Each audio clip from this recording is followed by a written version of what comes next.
welcome to the Explainer. Today we're decoding a truly fascinating piece of ancient geopolitical drama and poetry drawn straight from the King James Version of the Bible. And whether you spend all your time analyzing ancient texts or you're totally new to them, you're going to find this incredibly compelling. Because at its heart, this is a story about power, defiance, and words that absolutely refuse to be controlled.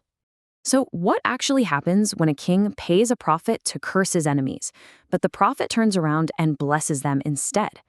That brilliant setup is the core conflict of our story today. It perfectly captures this profound, timeless clash between our petty human desires, the stuff we try to control with money and influence, and the immovable historical forces that just brush those desires right aside. I mean, imagine hiring the ultimate spiritual mercenary to take out your rivals, only to have him publicly sing their praises. All right, let's jump right into the source material. The text of Numbers chapter 24 reads exactly like a dramatic scene in a play. It's packed full of tension, vivid imagery, and incredibly high stakes. We aren't wading through dry, boring historical genealogies here. No, we're dropping right into the middle of a super tense standoff between two powerful men standing on a cliffside looking down at a massive encampment. Part 1, Balaam's unstoppable blessing. Our story kicks off with the prophet Balaam. He sets his face toward the wilderness and falls into this divine trance. But, importantly, he keeps his eyes wide open. Looking down at those sprawling camps of the Israelites, instead of delivering the devastating curse he was explicitly hired and paid for, Balaam just utters this sweeping, majestic blessing. How goodly are thy tents, O Jacob, and thy tabernacles, O Israel. It's a complete 180-degree turn. He's supposed to be bringing doom, but he's completely overcome by the sheer scale and order of the people right below him. And he uses these vibrant, wild, natural metaphors to really hammer home their prosperity and power. He compares them to vast valleys, to lush gardens right by a river's edge, to towering cedar trees planted by water. Then he pivots from beautiful to formidable. He invokes the strength of a unicorn, which, by the way, in the context of this ancient text, actually means a massive, untamable wild ox. And he describes the nation resting like a great lion. I mean, who dares wake a sleeping lion, right? He's not just saying, oh, they're nice people. He is painting a picture of an utterly unstoppable, terrifyingly beautiful force. Part 2, the king's fury. Now, as you can probably guess, this beautiful poetry is the absolute last thing his employer, King Balak of Moab, wants to hear. Balak is literally watching his incredibly expensive spiritual weapon spectacularly misfire right in front of his face. And we hit the dramatic climax right here in verse 10. The text says, the king's anger was kindled, and he smote his hands together.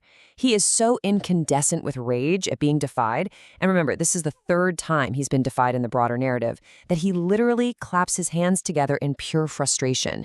It's such a remarkably human, visceral reaction to be preserved in an ancient text like this.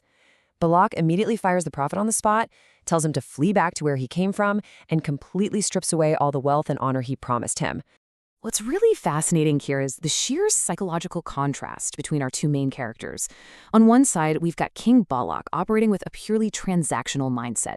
He thinks everything has a price tag, right? He offered a house full of silver and gold, promotions to high honor. He just assumed he could buy a curse. On the other side, we have the prophet Balaam, operating under rigid, absolute constraints. Balaam states plainly that even if Balak gave him that house full of silver, he cannot go beyond the commandments of the Lord to do good or bad of his own mind. It's a total clash of worldviews. The wealthy monarch who believes money moves the universe, going up against the prophet who is absolutely paralyzed by spiritual reality. Part 3, the Star of Jacob. So, he's fired, told to run away. Does Balaam quietly exit the stage? Nope. He stands his ground and offers one final, completely unprompted vision of the latter days. There shall come a star out of Jacob, and a scepter shall rise out of Israel. That's the core of this unprompted vision. He foresees a coming ruler, symbolized so beautifully by a rising star and a commanding scepter. And suddenly, this isn't just about the immediate encampment below them anymore. The timeline has shifted way forward. He's talking about a future, localized dominion.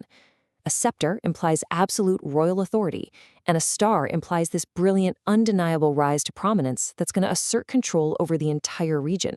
Part 4, Prophecies of Falling Nations. And here, Balaam shifts from blessing Israel to basically writing the obituaries of Israel's neighbors. He systematically goes down the list of rival nations and prophesies their ultimate catastrophic downfall. Moab, King Balak's own nation, will be smitten in its corners. Edom and Seir, they'll become mere possessions of their enemies. Amalek, which is described as the first of the nations, will tragically perish forever. The Kenites, despite having their nest in a strong rock, will be wasted and carried away captive by Asher. It's a sweeping, inescapable wave of historical change where the current power structures are just completely dismantled. But Balaam doesn't stop at the local neighborhood. The vision extends shockingly far into the future, pointing to mysterious naval fleets from the coast of Chittim. These ships will arrive to afflict the very conquerors he just mentioned, Ashur and Eber. And then we get the ultimate twist of historical irony. Those new conquerors will also perish forever. It's a really sobering reminder that no matter how powerful an empire is, no matter how invincible a nation seems, the wheel of history keeps turning. Eventually, they all fade into the dust. So, after all of that, after the majestic blessings, the furious clapping of hands, the dramatic ultimatums, and visions that span the rise and fall of entire civilizations, how does it end? Verse 25 gives us the staggering anticlimax. And Balaam rose up and went and returned to his place, and Balak also went his way. Just like that, the saga is over. Two men who just touched the absolute cosmic limits of divine vision and human rage simply turn their backs, pack up, and walk away from each other in total silence. Which leaves us with a deeply fascinating takeaway to ponder. We just watched a king try to buy a curse to alter history, only to be given a front row seat to his own obsolescence. So in the grand theater of history, are we the powerful directors we think we are, wielding our resources and ambition to shape the world?